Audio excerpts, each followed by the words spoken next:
to you live from the heart of Manhattan at Rockefeller Center at Newsstand Studios. Joined as usual in the studio with John Who. How you doing? Doing great, thank you. Yeah? Yep, Got Joe Hazen rocking the panels here. How you doing?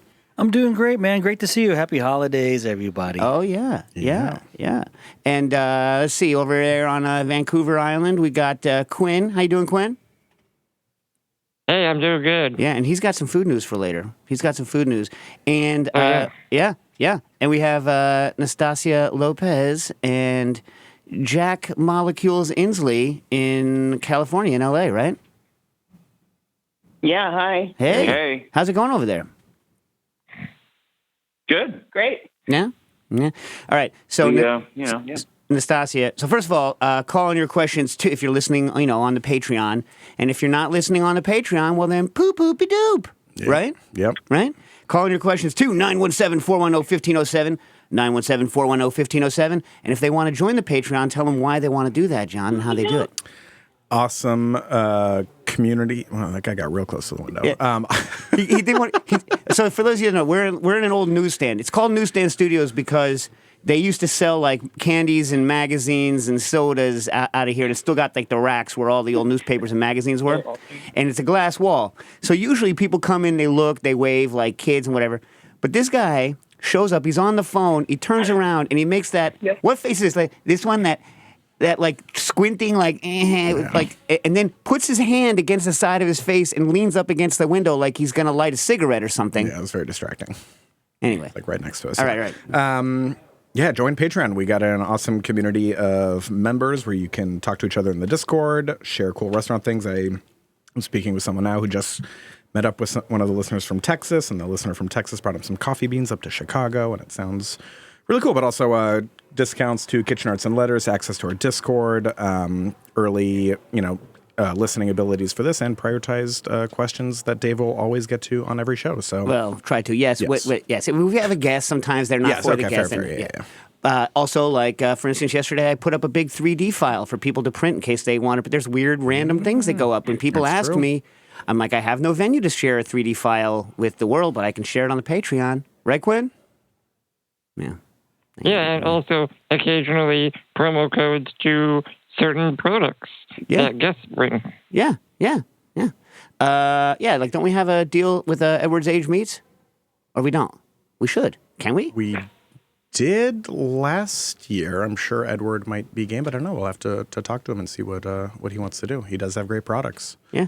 So, yeah. All right, so Nastasia, don't go too far away, but you're going to need to earmuff for a second because Quinn made a product that you believe should be left to the professionals. Okay? Are you ready? Okay. All right. Mm-hmm. So Quinn, what did you make it over the past couple of days? I've been making panettone. So we made a double batch. The first one was baked off Sunday, and then we baked the other one. Joe's going aggressive on the jingle bell. I like it. That's an aggressive jingle bell. Yeah. All right. Wait. So you baked the other one last night? Yeah. So that one is still unopened, but the first one turned out pretty good. Yeah. I'm happy with it. Yeah. And you did the whole hang upside down. Was it a sourdough or a yeast or a what were you doing? A little combo. Yeah, because it's so funny. Like, I guess tis the season, right? Julia Moskin, for those of you that, I don't know, want to do nothing else between now, if you celebrate Christmas, and you want to do nothing else between now and Christmas, you can start Julia Moskin's panettone recipe that just came out yesterday. But, so what were any tips for people things that you think went wrong, things that are hard? We never had on... Remember when Matt Sartwell said that everyone, if you're going to get a Panettone book, there was that crazy hardcore professional Panettone book? Remember that? Oh, right. I never got it. And we never got Roy on. You're a Roy Panettone fan, right? Yeah. I had it for the first time the other day. It was very delicious. Can I kind of say something, though? Go no, you found something. No, I haven't found something. I was just going to say, I'll have to look up the listener who sent it to us last year, but he made the best panettone I ever had. And from Toronto, I think. I'll have to look him up. His stuff was delicious, and give him a better shout out. All right, so, it used to be, when I was a kid, it was like fairly rare to find them. Right now, literally Goya makes panettones, and you can get them in my like corner, which is fundamentally like it used to be like a Key Foods, and now it's like one level up. It's like halfway from a Key Foods to a food emporium now, for those of you that remember that. Anyway, so like, the book I'm being told is called Sourdough Panettone and Viennoiserie. Listen, for those of you that have never been to Vienna, I would love to go back, because I swear, if someone says like Vienna and pastry together, I'm like, well, that's probably pretty good then, because Vienna pastry. Other level. Oh yeah, you're like, oh, my country's got good pastry. Nope. And you go to Vienna and you're like, pastry. Yeah. Pastry. Yeah. Yeah. So like, there was an Austrian dude moved into my mom's neighborhood up in Westchester. It was when I was too young to know any better. And actually, that's not true. I was in my 20s. And I was like, how good could it be? Austria, come on. I go in there. I was like, oh, yeah. No, yeah. And he was the guy that couldn't even hack it in Austria. He had to move to America. I'm just kidding. I'm not like that. I'm not that. I feel that about the horseradish they have in Austria. Oh, yeah? Slamming. It comes in like toothpaste tubes. Oh. Delish. On my corner, in my block, they every year in the season, the Passover time, they're out on the corner grinding horseradish with a gas mask on, and then putting it directly in mason jars and selling it right there. Wow. Yeah. Whoa. I mean, some things in my neighborhood are still cool, and some things like we used to have during Sukkot every year is we'd have the outdoor, like, you know how like people on the street sell things like weird things. We used to have the outdoor citron market. The egg grog. Yeah. And so like you'd have the super fancy ones where they were all completely intact and a little nubbin on the end and everything. They're really kind of ugly fruit. Yeah. Yeah, but then after, look, if you're a double celebrator, right? After Sukkot's over, candy that mother and then use it in your panettone. Or you make some type of like a lemon, what's a lemon liqueur? The limoncello. Yeah, again, triggering Nastasia again. It was supposed to be a good time with her father, and it ended up being sickly sweet. Am I right, Nastasia? Yeah, that is true. Yeah. That's true. Did you still, like, looking back, still have a good time with your father making it, though? Yes. That's all that matters, though. That's all that matters. You know what I mean? That's all that matters. That's all that matters. All right, so, Quinn, any tips on it? Other than, obviously, get long skewers and hang it upside down after it comes out? Anything like that? Anything you would do differently? Anything? Actually, I am, of course, working on an original technique for getting the fat into the panettone. What was the problem with the old technique? I mean, it just seemed unnecessary and sort of takes time. Getting the little bits of butter and like brioche style, right? They put it in brioche style, right? Yeah. Okay. Yeah. I've done side by sides on brioche, but go ahead. I hold back a little bit of the flour, and then once the gluten is developed, take the eggs, the butter, and make a liquid emulsion. And then just like slop that in, add the rest of the flour, and it just sort of goes shloop. Shloop. And it's emulsified. Shloop. What's that song? Shoop. What's that song, Joe? Sloop John B? No. The one that goes, shoop. Anyway, we'll figure it out. Yeah, so I have never done that, but I have experimented quite a bit. Usually, I've done a lot with the no kneads and the melted butter brioches, and they're fine, but I just don't have a problem with beating the butter in. I don't know why. My issue is that like melted butter, the dough is real slack until you chill it. You know what I'm saying? I don't know. I love the look. Oh, here's what it is.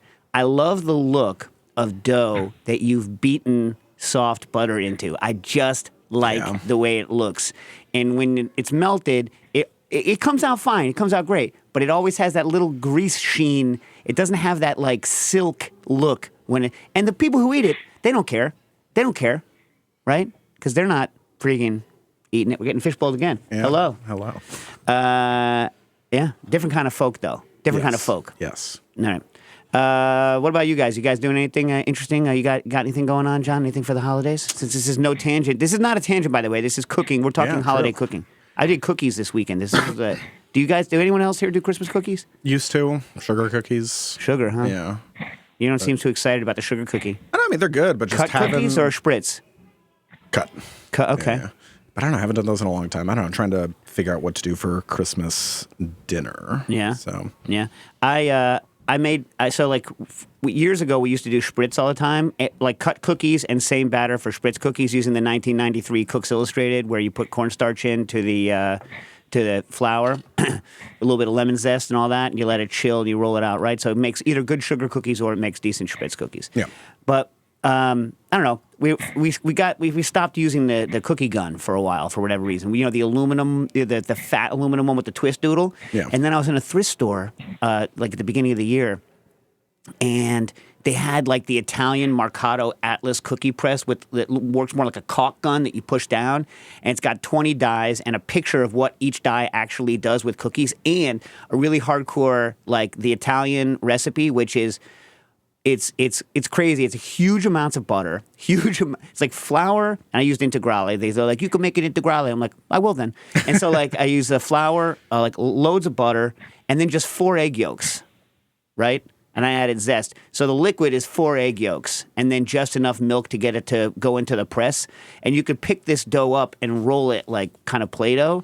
And that gun is awesome. And then I use them to make lemon sandwich cookies. So I made like a lemon cream. Nice. And my lemon cream was, instead of using all shortening, which is kind of gross, right? yeah. Instead of using all butter, which is kind of like wet, right? Because it's going to get all greasy unless you keep it real cool. I did 50-50 butter coconut. I used coconut oil, coconut fat, Yeah. and butter, and I whipped those together with the lemon zest, lemon essence, and vanilla. Yeah. Nice. Yeah, it's good. Good. Yeah. I Sounds tasty. added citric acid because you know me. Obviously. Duh. Although a lot of people might not like the citric acid because it's like kerpow. It doesn't really melt in the fat stuff. Oh. So it's more like, like remember those? I used to love these kind of they're not good cookies, but I love them. They're called lemon coolers, and it's lemon coolers, right? They look like a Nilla wafer, but they're covered in powdered sugar, and there's these weird little crevices of yellow crystals that are like real lemony, and they pop. Those suckers. Those were big money, cash money when I was a kid. Like that was. I remember those. Yeah. I love those too. Yeah. Messy powdered sugar everywhere. Yeah, powdered sugar. Yeah, that's what I hate powdered sugar. Really? Am I the only one? I can't stand I can't stand like a Zeppeli with full of powdered sugar. I can't All right. stand Let it. me ask you this, Joe. You get the cough, and I hate the That's what I thought. I knew it. You were eating it one day. tiramisu cough. That's the worst. You were trying to like have a conversation with someone. You breathed in while the pastry was near your face, and you're like, suffocating. like that. You know what I mean? Yeah. And then like the other thing I used to hate is I remember the first time I went to New Orleans. The first time you go to New Orleans, you have to go to Café Du Monde, and they put an absurd amount of powdered sugar on their beignets, right? I guess like the first pound of powdered sugar that goes on each one absorbs the extra oil, and then the rest of it, is just like a cakey layer on top. So like when I was a kid, I used to wear blue dress pants everywhere. So I still remember like these blue dress pants, just like poof. Because also like I'm still a messy human. Sure. Boof. Powdered sugar everywhere. I was like, this is a nightmare. But I do like the effect of powdered sugar. I like a powdered sugar donut, but I like to eat it over the sink. I don't like to sit at a table and eat a powdered sugar product. Anyway, you know what's not edible? Chicago hot dogs. What? They're too messy. Same thing. They drip everywhere. Yeah, but I don't know. That sounds like a you problem. Also, like Toronto hot dog. They drip everywhere. What's a Toronto hot dog? They drip everywhere. Anywhere you go and a street hot dog has... Is it because too much relish? Too much everything. Anytime you put, this is what, in New York City, where like you put mustard, you put sauerkraut, you hold it in your hands, it's not that big, you shove it into your face at a trot, and it doesn't fall on you. So did you not like Super Duper Weenie? I did like Super Duper Weenie, but They're topping heavy. I know, and you sit and eat it. Yes, that's true. It's not a running dog. New York hot dogs, for as little as I enjoy caseless hot dogs, right? The one thing we've got going, other than the fact that if you go to like a Mike's, or it used to be Gray's and Mike's, you used to be able to get 2 hot dogs for $1. Yeah. The fact that they can put out infinity hot dogs in 0 seconds and that they're that cheap, but also New York's a running hot dog. Yeah, that's true. You know? I used to buy a hot dog on 100 and... Where was that place? It was 100 and like 9th or 10th Street. and I will go in. I'll be like, how much do I have in my pocket? $2.50, 5 dogs. You hand them the $2.50. They hand you, or whatever it is. Yeah, 5 dogs. Yep. Hand you 5 dogs. Those 5 dogs I would eat in the 5 minutes it took to walk the 5 blocks back to my studio.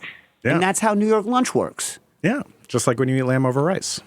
You Or a concert. son of a, you son, Stas. Not cool, right? We could, no, Nastasi and I got running dinners. Cool. Nastasi and I got running Yeah. dinners. We all made it to the same place at the same time. Oh, people. John is making our point for us.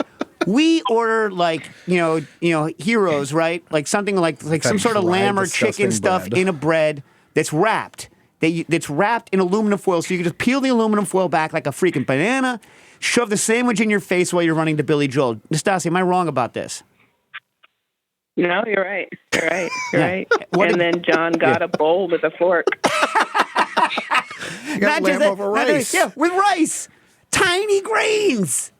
Yeah, I eat that like almost every night after work. Not even walking back from Herald Square to my apartment. Listen, everybody knows that if you need to hoover rice, if you need to hoover it, get a spoon at least. At least a spoon. God, he's like eating it with a pitchfork. You know how crappy those like Little plastic tiny plastic Oh forks my are, God. Chopsticks. Oh my God, Joe, don't get me started. If he had gotten a pair of chopsticks, first of all, the halal cart guy would have been like, "What are you? What are you?" You know what I mean? And then secondly, if he had had chopsticks, I think Nastasia would have punched him. Probably. I'm pretty sure. Pretty sure that's what would have happened. All right. You guys got any? One more cookie thing on my side. I made. So I always make the ricciarelli, which are the almond cookies. They're it's almond. I usually grind the almonds, but you can use almond flour. And if you grind the almonds, you grind it with regular sugar, so it doesn't turn into a paste, right? But if you use almond flour, you just use powdered sugar, and there's no flour in it, so it's gluten free. And then whipped egg whites and like vanilla and zest, you know what I mean, like orange zest and almond extract. If you really want to do it, you can get the apricot kernels and add your own stuff, but just get the extract, anyways. So like you make the batter. And then you let it rest for a long time. And then you make the cookie shape, and you put the cookie shape in powdered sugar, and then you make them into little like kind of lozenge shapes, and you put them on the tray, and you let it rest for like an hour after that so that it dries out. And when you cook it, it puffs a little bit, and you get cracks in it, right? Mm-hmm. So I decided to do it with pecans this year. But again, like I'm the only person, I'm going to eat them all because they're so delicious. I skipped the zest and I used brown sugar instead of regular sugar. And I ground the pecans in the thing. And I didn't whip the egg whites, is what I normally do. And they still were great. I think what happened is that the old one where you whip the egg whites is to get a little air in it so that there's bubbles in it while it's resting. But the food processor whips enough air into it as it's grinding that I think it's fine. I need to do now next year. I'll do 2 batches of almond as well as pecan, one with the food processor and one without. Yeah. But anyway, it's on Instagram. You can go check it out. But Ricciarelli are good. They're good. Good product. And the pecan ones are, not Ricciarelli because they're pecans. Yeah. But they're still delicious. All right. Stas, what are you doing? You doing anything for Christmas, Stas? Anything? No, nothing. What about you, Jack? No. I like how you It'll be speak for low-key Jack. this year. Going to my brother's. Where's your brother live? No. I'm going to my brother's in Connecticut. But in terms of cookies, my grandma used to make those. I don't know if you ever had them. These Sicilian like pinolata. Oh honey yeah, I balls. love those. I They're love like- those things. Do you? Yeah. That was my grandma's thing. So my mom does still do those. Did she make it the way that so it's the one who for the past 15 years or so we always make Christmas cookies with the same family, and for them they make the impegno latte with they use it's a wine based pasta dough that they roll out and then with the nuts and the raisins and all that and they roll them into the shape and then cook them and then they drizzle them. Is it the same in your family? No, I think it was just like regular fried dough. Not an any kind impegno of latte. special Wait, this is stuff. more like a fried thing, more like a struvoli. Yeah, exactly. Yeah. But Wait, these so little, where's like, that one from? fried dough balls and they're Sicilian. Oh yeah, these guys are Calabrian.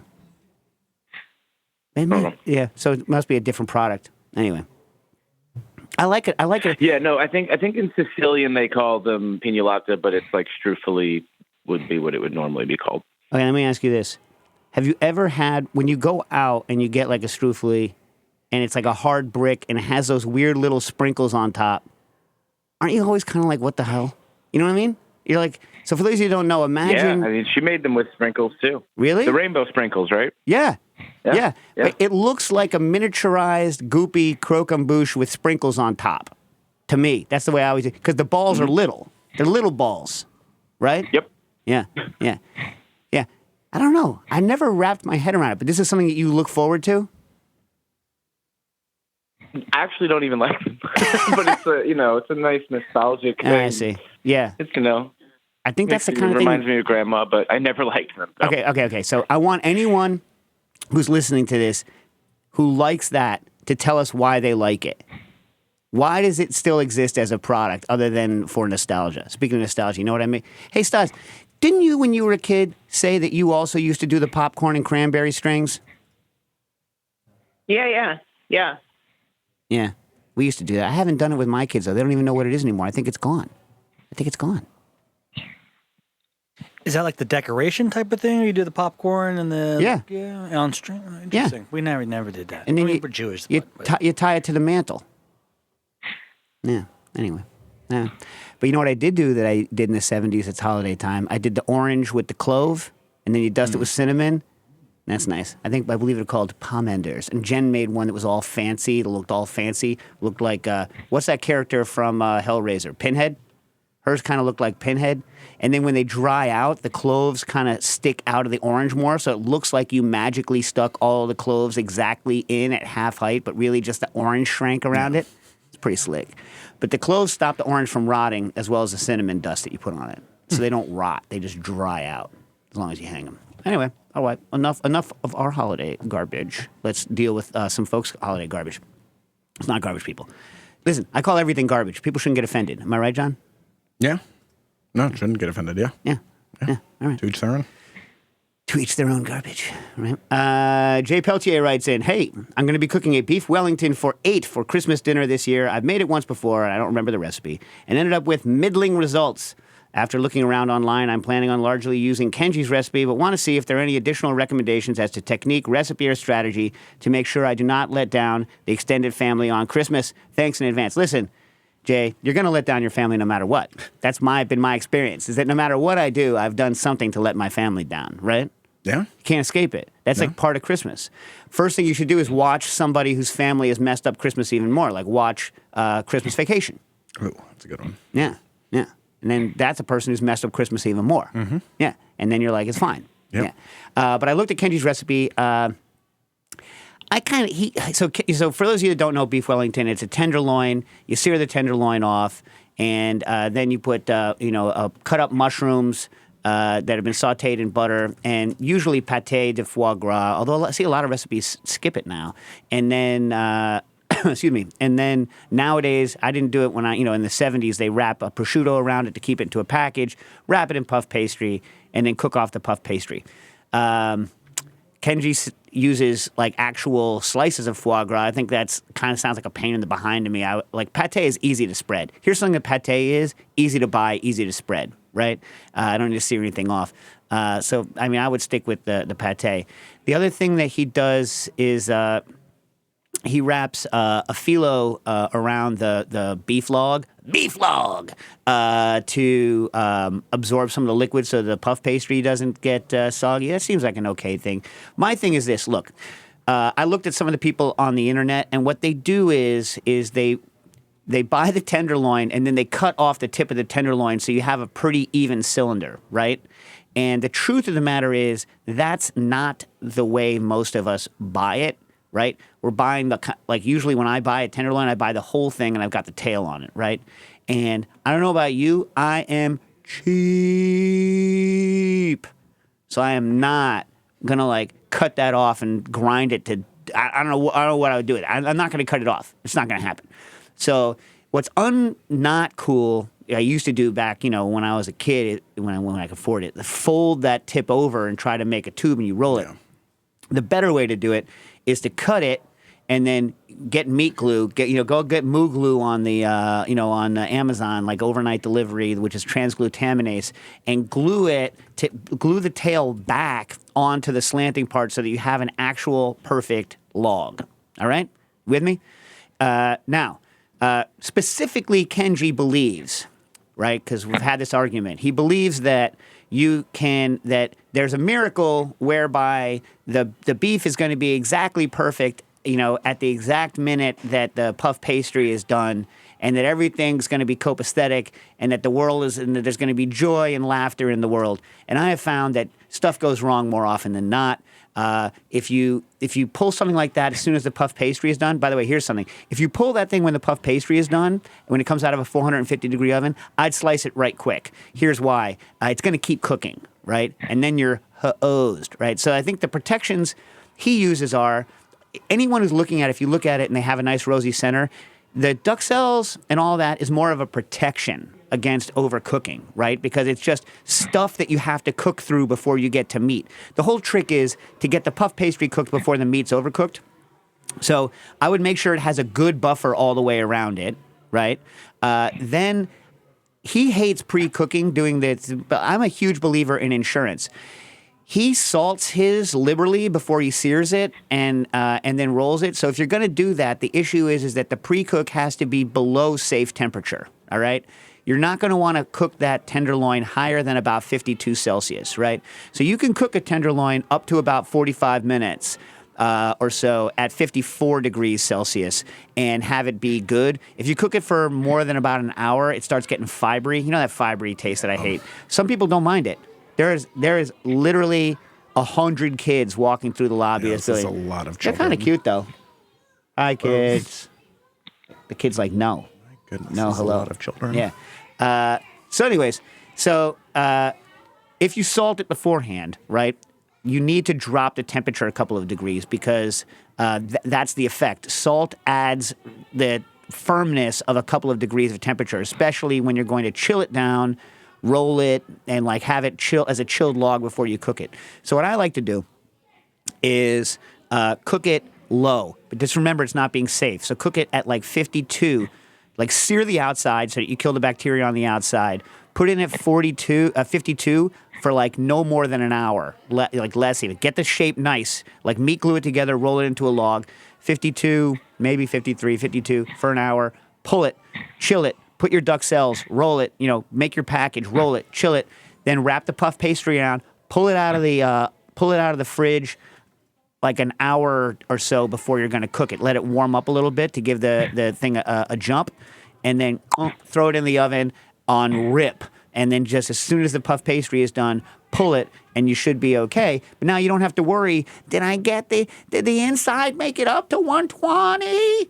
Who cares? That's what sous vide for insurance is, people. It's insurance.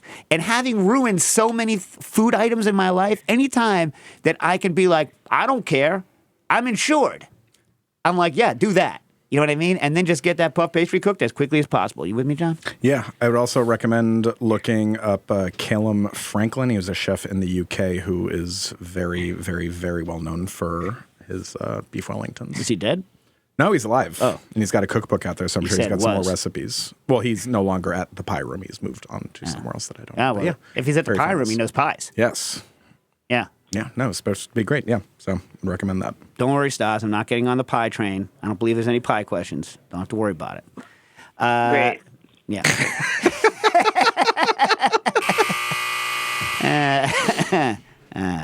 Okay. Dave Kleiman writes in. So, Jeremy Umansky, we had on the show when he and Rich came out with the Koji book. Not Koji. Not Koji your dog. Koji. No, yep. The book Koji Alchemy. Yeah. Yeah. Did you name your dog after the book came out? I don't know. When did their book come out? I don't know. I got Koji like 2 years ago. Yeah. Their book came out first. Because whatever. we had them on the show when we were still with Voldemort. Oh, that's right. Yeah. All right. Jeremy Umansky from Larder, who John, you've been there. You like that place? I staged there for a week. Yeah. I've never been there. Right. It's a super tasty place. If I go to Cleveland, I will always go. Yeah, it's great. Dax is applying to a school in Cleveland. Oh. I haven't been to Cleveland since I was in my 20s. Yeah, I It was a good city. I did an art install at the Progressive. The Progressive owns a huge art collection. They have one of the largest private art collections anywhere, and it's all throughout all the Progressive buildings. And I know they used to do it every year or so. They would hire a big current artist to do a large scale presentation, like one of their large scale installation, and I had to help my my art professor at the time. You know what I hate doing? Sanding metal, man. Yeah. I freaking hate it. Even with masks, you're coughing up black and silvery phlegm, and even when I pass it on the street, the smell of grinding wheels. My wife's like, I don't mind it. I'm like, yeah, because you didn't have to work in a metal shop. like ferrous oxide. Like, what do you? Well, doing? it's you know how when you scrub stainless, you smell it. There's that metal smell. Oh God, right? I can't stand that smell. Right. So imagine that plus the abrasive grit and burning from the discs. You're just putting all of these aluminum oxide discs. You're grinding them down, and the black dust and the stuff is just filling the air. It's also loud as hell. So it's like constant punishing, loud plus this. It's a very distinct smell. Metal shop smell is a very distinct smell. I don't mind the welding smell, actually. I like the arc smell. But the grinding smell, no thanks. We have similar tastes. I used to work, my father was an auto mechanic, and I grew up my whole life working with him. So I do remember very particular smells of metal and chemicals, but the smell of brake pads being, not brake pads, not the calipers, the actual discs being recut is by far one of the terrible smells of the world. Which is so funny because you love the brake fluid. Love the brake fluid. Love the brake fluid. Yeah. Joe's like, I'm a cognoscente of the different brake products aroma and the brake fluid choice. Good wrench, the best. Jeez. All right. So back to Umansky, right? So we're talking about Umansky's latkes. Now, Umansky does a non-standard latke. I've never. Were you there during the season? Were you making latkes there? Yes, actually, yeah. Yeah. Was he using this new technique while you were there? What's the technique? So, for whatever reason, whether it's historical or not, he's like, I don't want to use a lot of binders. I don't want to do a lot of. I want potato, basically potato only. So he par bakes them, right? Yes, he did. First of all, let me say this, people. Yeah, everyone says things about russets. Yes, it's the correct one to use, but the logic people use about what starch does is bent. Everyone is right. Use russets. And yes, they are higher in starch. What they are is actually lower in water, right? They have a higher specific gravity, right? That's the dilly, right? And there's a lot more water in the cells of a lower gravity potato. So it's not that they're russets, right? You need a high gravity potato. Low gravity potato, no matter how you squeeze it, is going to have more water in it. It's going to absorb more oil when it fries, right? So, but anyway, neither here nor there. But every time I read an explanation of why do you russet potatoes, I'm like, it's kind of right, but why does it always have to be wrong? Yeah. Right? Starch doesn't make latkes go brown. Sugar makes latkes go brown, right? Mm-hmm. Yeah. So it's like there are sugars in most of the potatoes that we have because of the way they're stored, which is one reason why if you're going to make potato chips or if you're going to make latkes and you're worried that they're going to go too brown, you soak them. That gets rid of the sugar. Then you squeeze. Some people don't soak, whatever. Or with potato chips. And then you squeeze the hell out of them to get the extra water out. The reason, if you do soak, right, two things, keeping the enzymes from, ruining the potatoes, turning them all garbagey. I think it also has a taste, that weird brown, purple, red grossness that potatoes get, but there's that, because it won't happen underwater. And there's also leaching out sugars, right? Starch on its own doesn't burn, because if it did, then the potatoes, which are made of starch, would burn. It is sugar that burns. All right. Anyway, so all right. Wait, we got to call it. Should I finish the Umansky thing, or take the caller and then go back to Umansky? He par cooks the potatoes. He does, yeah. He par cooks the potatoes about 30 minutes, roasts them, then grates them when they're par cooked. Right. I'm going to let that sink in why he does that, And I'll give you a hint. It's because he's pre-gelatinizing some of the starch, so the starch has already soaked up some of the water that's in it. It's equal. In other words, he doesn't use a binder because cooking the potato makes the potato into its own binder. Okay, so now let's take the caller. Caller, you're on the air. Hey, how's it going, guys? Doing all right? What's up? Good stuff. Definitely have a little bit of a moisture management issue. Certainly not holiday related. In the process of actually trying to formulate a pet chew. It's a blend of I've been using oat flour, egg whites, pork fat, peanut butter powder, and beef broth.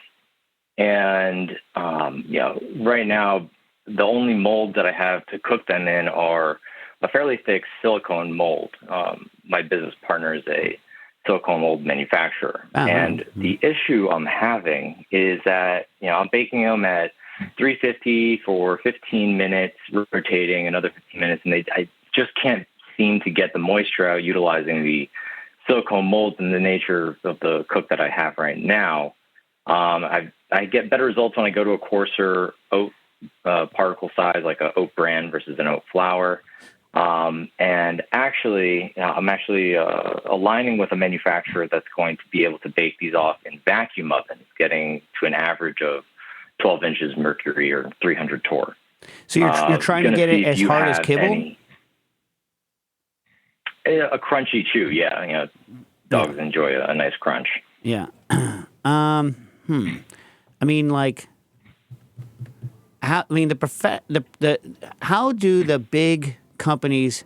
Because I would only know how to do it once everything starts dry and then goes in almost to like an extruder, and then comes out of the extruder relatively dry, and then just needs to be like hacked up when it's like a dough. And then, it can basically go on a conveyor belt oven and be dehydrated rather than cooked, right? Right. And then, once it dehydrates to a certain level, you can cook it. We're not quite at that scale yet. Right. But I'm wondering, can your dough be piped? It can. Yeah. I mean, I'm wondering whether or not, you might... I mean, I know your partner's a silicone mold manufacturer, right? But I don't know anyone that commercially would mold it, right? I wonder whether or not... right. I wonder whether or not... There's a reason why we do have to mold it. Why? There is a strategy behind the creation of the shape. It's essentially a paw, and we have a cavity in the palm of the paw that a gelatin filling actually goes in as a delivery mechanism for CBD. And it's it's a fairly, dynamic product that we're, working on. But essentially, we need to have this shape for that cavity, almost to make like a Linzer tart for dogs in a sense. But, having this cavity shape is going to be, crucial for the design of this product. And this, for now, at least, until we can get stamped metal mold, kind of like muffin tin, so to speak, that we can cook into, it's going to conduct better. I need to figure out a solution with what we have right now, and I was wondering if you could. But this is more reasonable anyway, because it's not it's not a food; it's a snack. So, a person's not buying a 20-pound sack; they're buying like a 4-ounce bag. So you don't need to worry about.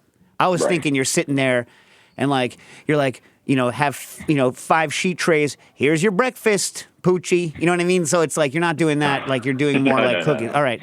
I mean, I don't know. I might try, like I was talking earlier in the show, like a cookie gun. But if you want to do a mold and you haven't had any luck just letting it dry out for a while, right? And then demolding it and finishing the cook? Only if I unmold. I've done a 15-minute cook, unmold pseudo-successfully, continue the cook for another 30 minutes, and then that desiccates it completely and gets to the crispiness that I'm looking for. Here's what I would do. But, try this. Mold them, strike off the molds, mold them, freeze them, pop them out frozen onto a dehydrate tray, and then just dehydrate them gently. Have you tried freezing them? I haven't. It's just I don't know if I'm going to have the freezer capacity at production to be doing that. Have you ever cooked with vacuum ovens before?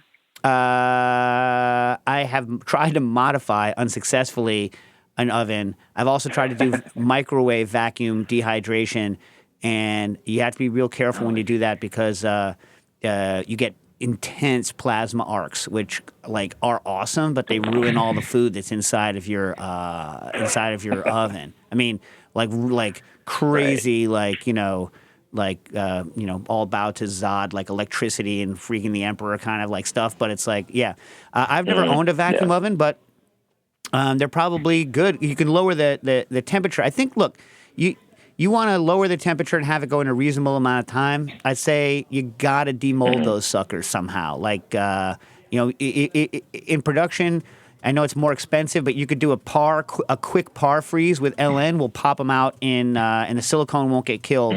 You could pop them out in like under a minute. You know what I mean? You could just like par freeze them. You could pop them out under a minute, and they also won't be frozen in the middle, so you won't have to wait all that time to get them to thaw before they start dehydrating. But I think it's not going to have a lot of luck inside of the molds cooking it because the grease is going to render out and it's not going to stay where it is, and you're going to get weird floaties and like all this kind of. My guess is that's what's going to happen, and that there's always going to be kind of issues. And this way, you won't need as many molds. You just throw them on sheet trays, and they could probably just dehydrate, in plain air for a while until you have oven times. You know what I mean? Yeah. Yeah. So try some LN. Just get a little LN. Try it up. I'm going to be running. Yeah.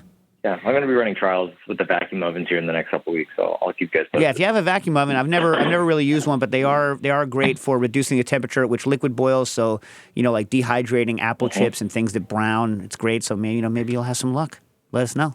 So shoot me a tweet at Cooking Issues, or if you still Twitter or Instagram. Anyway, Twitter now is all people talking about how much they hate Twitter.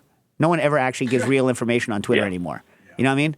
It's like I don't care. Either quit or ask me a question about cooking. I don't need to know about the mechanism of how we're communicating at this point. Anyway, maybe I do. Maybe I'm wrong. I don't know. Could be wrong. All right. All right. Well, good luck, and let us know how it works out. All right. Back to latkes. So, moisture management on latkes, right? So the classic latke recipe: you grate the potatoes, you squeeze the hell out of the potatoes to get the liquid out of it, right? Because if that liquid, you need to get the liquid out quickly, right? But then conversely, you add liquid back in the form of batter, which just goes to show, right, that the question of liquid is liquid itself is not your enemy. Bound liquid inside of the potato that doesn't immediately leave is your enemy. Liquid in the binding is kind of okay because otherwise eggs wouldn't work, right? Right? So that stuff, though, can bubble out and kind of leave quickly. So what was the question that Dave had about this? My question is, can we be a little more scientific about the recipe? What's happening? What's actually the ideal temperature to bring the potatoes to properly denature whatever enzymes are causing them to oxidize or to maximize stickiness? I prefer to use an internal thermometer and bring the potatoes to a specific temperature so I don't have to worry so much about things like size, initial temperature, and so forth. That way I could even use a water bath to par cook them. I'd love to hear you elaborate on the subject. I wouldn't use a water bath. Like, the whole point of kind of baking them is you're flashing off some of the liquid, right? Also, the issue is that kind of like, and someone asked later, I don't know if we're going to get to it, but they ask about a nixtamalization question, and someone's going to ask about a milk bread question. And you're not trying to cook the potato all the way through.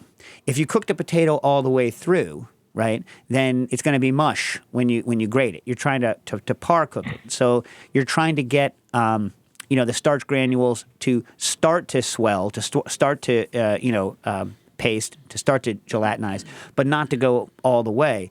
So it's kind of very hard, actually, to judge that based on a thermometer, because as soon as the center gets up to a particular temperature, you don't know what the outer stuff is up to.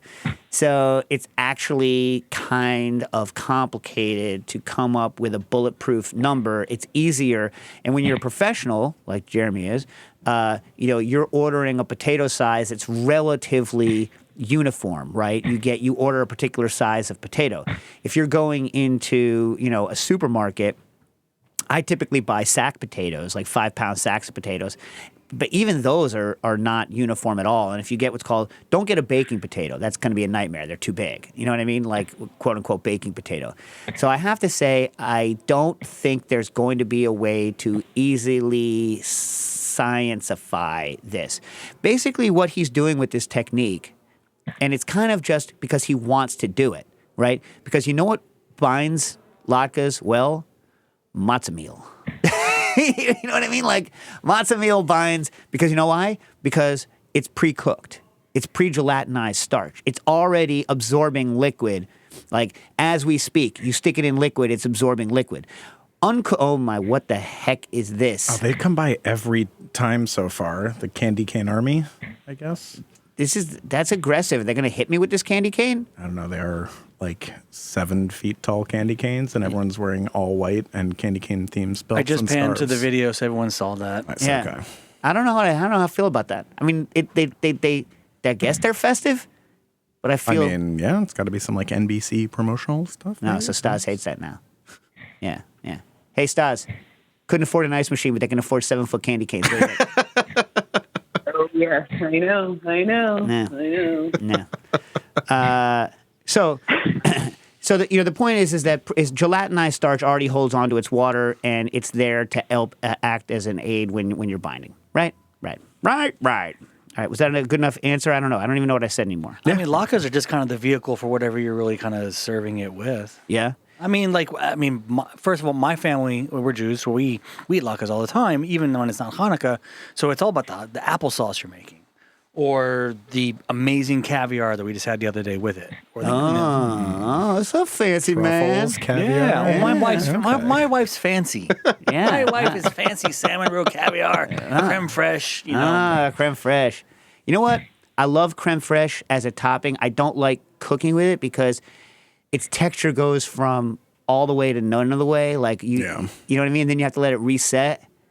Pisses me off. You know what I mean? It tastes delicious though.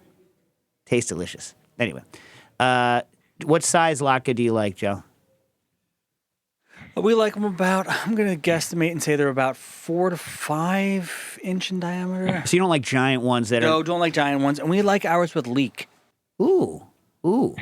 And how do you just like mince or you grate them like you would an onion? Grate them with like the same way we do an onion. Yeah. So some people are like, some people. Okay, on on Serious Eats, I forget who wrote the thing on it, but they're like, you shouldn't grate the onion, you should leave it in pieces. I disagree, man. It's a different flavor.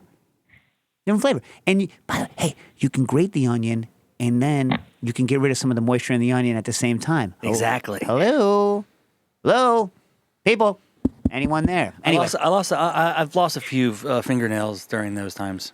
yeah, Yeah. you got to get you a salad master.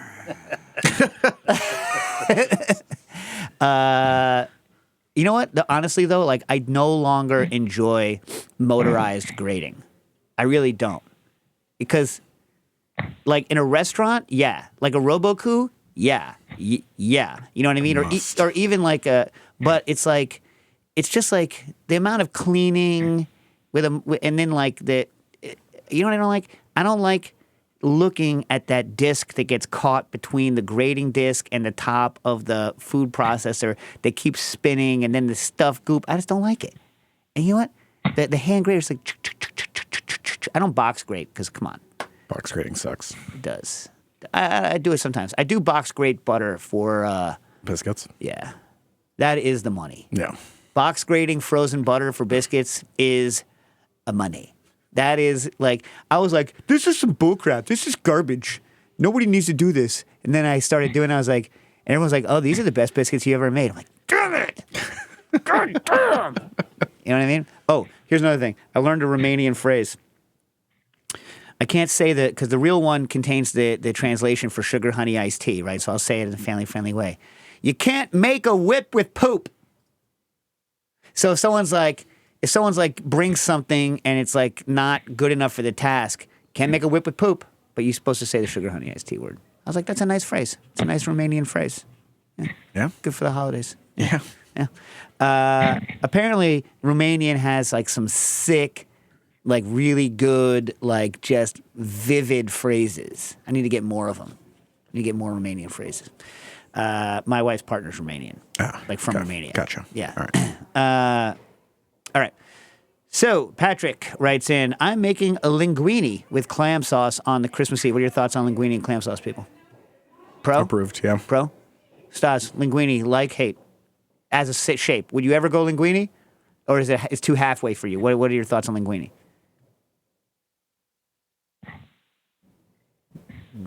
We'll never know. She's so speechless. All right. and want to make it taste like a fresh clam pie from Frank Pepe's. That's not going to happen. Where do you live, Patrick? Can you get belly clams? Pepe's is belly clam, right? Yeah. Sally's doesn't do belly clams, but Pepe's does belly clams. Yep. And it's very sparse, right? Yep. And well, here comes the point, right? And I'm thinking I need to add breadcrumbs. I always add breadcrumbs to my seafood pastas. Like every Christmas Eve, we do the anchovy. Well, when I'm with my mom, we do the anchovy pasta with the breadcrumbs. Love it. I'll need to add breadcrumbs. Any thoughts on how to have that char-burnt New Haven pizza taste in the crumbs without overdoing it? Without overdoing it. I mean, you could. I have some thoughts. Oh, yeah? I was saying you could over-toast the bread, then dehy the bread, then make your own breadcrumbs, right? Yeah, I think their concern is taking already made breadcrumbs and then like overdoing it. But what I did is I one time just baked pizza dough until it was charred and then made breadcrumbs. Yeah? How was it? TBD, it's in the freezer. We're going to do pizza crust meatballs. Don't you think it'll get lost inside of the meatball? Well, I guess we'll find out. Yeah, all right. Do people still use meatballs as an insult when they're talking about people? No, I don't think so. Meatball. I don't think so. Meatball. Anyway, it used to be a thing. So also, like, how about this? Instead of linguine, what about like fregola, which is already baked? You know what I mean? Or you could go, you could do Joel Gargano style and use the burnt grains, the grano arso. Yeah. Right? What kind of does he? What pasta does he make with that? He doesn't do like a. What does he use for that anyway? What does he use that in? You know, John? Pasta integrale, I think, is what he calls it. But he uses the burnt stuff, or it's just parched. It's not burnt. It doesn't taste like. It's not. Yeah, like, I don't know. It doesn't taste. It's not like fregola with that hard toast taste. No. Yeah. The problem is fregola is not going to hit the linguine spot because it's like little balls. Yeah, exactly. Yeah. I like fregola though. I do too. Very good. Fregola. Oh, also, any guidance on my favorite salt cod to buy at Coluccio and Sons? All right, listen, it depends on how much salt cod you want, my man. Like, you got to go look at it. Like, I'm not going to say you can only get the one from the gas station. I'm saying go look at their salt cod selection, and what's going to happen is you're going to be like, I want to buy the whole half. I want to buy the whole half of the fish. I want to buy it. I'm going to get the whole fish. And then, in fact, I think it's not even half. I think I bought a whole fish, just like split and opened up. And like, I'm going to buy the whole thing. I don't care. Someone's like, we're not going to eat that much bacala. We don't have a big enough freezer. I'm like, I don't care. I'm buying it. And that's what I did. And so then, you take the big fat section and you make the bacala, the Christmas Eve style bacala, and then just boatloads of brandad, which is like, you're a brandad guy, right? Yeah. I mean, like, I could eat infinity of that. And then, like, also, like, bacalaitos, and then also, like, I love the four things I make. I very rarely, other than if someone's asking me to cook on Christmas Eve, do I make like old school, like the bacala where you cut it. You know what I mean? Very rarely. Mainly, I do like salt fish with like mashed either potatoes or actual yams, like name, with like you saute onions and like a boatload of sweet peppers, and then you mash in like 8 tons of butter, and then you with some garlic, and then you take yams like name, white actual yams, not sweet potatoes, yams, and then you starchy ones, and then you boil them, you mash them. You mix it in with butter and then hacked up, like shredded, hacked up salt cod, or it's not cod anymore. Only it's whatever it is, and that is delicious. That is delicious. And then I always, I serve it with like, I basically, anytime I make stuff like that, I just serve whatever you would serve at a Tex-Mex place. So it's like shredded lettuce, avocados, lime, and it's good. The other thing I like salt cod fritters, and I love making like a brandad style, but I don't add a lot of potato to that stuff. It's just whipped salt cod and olive oil. Yeah. I'm not a walnut olive oil. Yeah. And then, good. On bread, some toasty bread. Yes. Toasty bread and some brandade, my man. Delicious. Classic. Yeah. Can't go wrong with that de morue. Yeah. Yeah. Delicious. Delicious. Mm-hmm. Yeah. Did I answer that question? I think so. All right. From BS. Oh my God, it's printed on two sides of the paper. I got more to go than I thought. What is everybody's favorite holiday beverage, and any tips or hacks that are unknown? Temping glassware. What does that mean? Temping glassware. And getting it cold, maybe. I don't know. Have liquid nitrogen or have a lot of fridge space. I've made cold buttered rum from Liquid Intelligence. Delicious, but the customer reception was mixed. I found that people don't like to think that they're drinking butter. If you don't tell them, they won't know. Yeah. I actually don't really like most of the Christmassy beverages. You know? You guys? I can't really think of, I don't know, beer, wine, No, I don't. champagne. Beer, What wine. I drink. Yeah. That's John's like when I think of Christmas, I think of beer. Yeah. All right. Jack, you too. Same. You know what I like? I like a little bit of like hot spice wine, like mulled wine, like glug, like Swedish style. Well, that's exactly what I was thinking. Mulled wine. I mean, Yeah. it's always good. It's fun to make. Yeah. Yeah. It smells great in the house. Yeah. And you have a little bit of it, and then you move on to wine. Yeah. Yeah, but like no eggnog. No, not an eggnog. A lot of people love eggnog. I know. My Goes ma- right through me. My man, get your motor running, head on the highway. Looking for adventure, whatever comes your way. Yeah, I don't have a fart sound for that one. Sorry. Yeah. But anyway, although look, at this point it's too late for eggnog anyway because you should have made it like a couple weeks ago. Yep. Make it now. If you like eggnog, make it now and then age it for a year the way that Nick Bennett does. He ages it for 1 year, 2 years, 3 years. He always saves a little bit and then like he'll do all these tastings. I'm just not an eggnog guy. So like the vintage goes well with the lactose? But it's just it doesn't go quote unquote bad, right? So if you can't have the lactose, then aging it's not going to help you any. You could No, of course. I'm just wondering. right. You could toss the enzyme in. You ever do that? No, I never have. Yeah. I did this thing with the beans for Serious Eats recently. It's out. You can look it up. Where I tested putting the enzyme into the beans to knock out the toots. So I bet you could do the same thing with the lactate.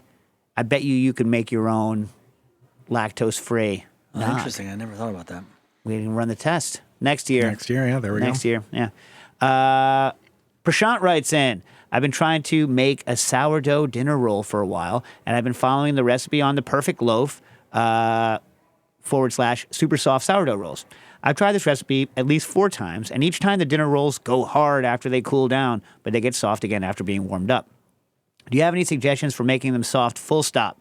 I would like to use them to make pav bhaji, which I think that's that like vegetable curry served with soft rolls, right? Right? Not sure. I didn't get a chance to look at the YouTube. I think that's what it is. So I looked at the sourdough roll recipe that you have, and so it is a one of these milk bread things where you heat a certain amount of the of flour with the milk to prehydrate it, right, and then add that to your dough. And the whole point of doing that, using prehydrated, and it's been used, in different cultures in different ways for centuries, right? So you have Portuguese broa, which uses prehydrated cornmeal. You have a lot of gluten-free breads or cassava things made with prehydrated. So the idea of prehydrating, pre-cooking some of the starch is that now that starch can hold on to water while the dough is not yet cooked, right? And so that lets you have a higher hydration dough than you could otherwise have and still have it hold its shape as it's being formed, as it's rising, as it's baking. That's the theory of it. And then in the end, right, you're going to have a higher hydration bread. So it's like it's going to stay soft longer. It's going to be moister, physically moister than it would be if it was a lower hydration bread. So that's the why they do it, right? I don't know why your particular one is going hard, right? It's got Let's see. You're using an all-purpose flour and a bread flour. I don't know why it needs bread flour. It has some sugar in it. It has a relatively small amount of butter, and it uses water. I would say if you want it to be more tender, change the water to milk and substitute some of that with egg. Basically, what I'm saying is turn it into a brioche. Basically, what I'm telling you is turn this into a brioche. You can do all the same things that you did, but just make it like a brioche, and it's not going to go soft. You can even still do the milk thing. Is that correct? Is that a good answer? Yeah, it will go soft. It won't go hard. That's what I meant. Okay, KG wants to know, I have belated cookie question. We don't have any Alabama cookies, KG. Next time we get Matt Sartwell on, or anyone who can hear me who's from Alabama, let me know what the good cookies are. Vince writes in, what's the pepper mill that Dave recommends? It was fairly expensive, but I can't find what it was. Was it the coffee grinder turned pepper mill? Yeah, I get the Java press. It used to be a lot cheaper, and I 3D print the parts, but it's a killer pepper mill for like $30, and it grates the hell out of pepper, and it's not like aggro. Some of the pepper grinders they have out there are like aggro marketing, which I don't understand. Nicholas Webster, is there a foolproof fondue technique for larger quantities, aka 2 kilos of cheese? I'm still mortified from splitting a big one last winter for my family. Ooh, that sucks. Would the best insurance be to bag it at low temperature everything together and then blitz it, or is the stove fine with enough citrate and cornstarch? Yeah, stove's fine, citrate, cornstarch, white wine. Don't forget the white wine, a little bit of acidity to get it in the correct pH, and use the right cheeses. Christian Sacco, can I use crystallized honey to make mead without adding yeast? I have 3 kilograms bucket of solid honey, or is it better to melt the honey to a liquid state and just add appropriate yeast? The honey will melt down at like 94 to 100, so below the temperature that's going to kill the wild yeast. So you can melt it, or you can just wait for the rest of your natural lifetime for it to dissolve in the water. I think either way you're going to be okay. Saul Martinez, question. I found the mega post from the archives on nixtamalization, and it briefly mentions how to rescue overcooked nixtamal by cooling it, rubbing off the skin, rinsing it, and boiling it in water or tequesquite to make pozole. Can you give details on how long to boil it? I'm not an expert, but I'm going to have John or Quinn reach out to Jorge Gaviera to ask whether they have any good ideas, and then see if I can get one more. Xander, along with my friends and family, I become obsessed with Williams-Sonoma hot fudge sauce. It's great on many things like pound cake, but most importantly, Haagen-Dazs vanilla ice cream. So you weren't able to find it. You found a recipe, but it wasn't good. You want to know how to reverse engineer it, right? I'll tell you what, Xander, hit me up on Twitter, and I'll answer this for the Christmas time. I don't have time, unfortunately, right now to go into the exact way I would break this down, but hit me up on Twitter, and I'll try to get it to you. Happy Hanukkah, happy holidays, happy New Year, Merry Christmas if you celebrate, and cooking issues.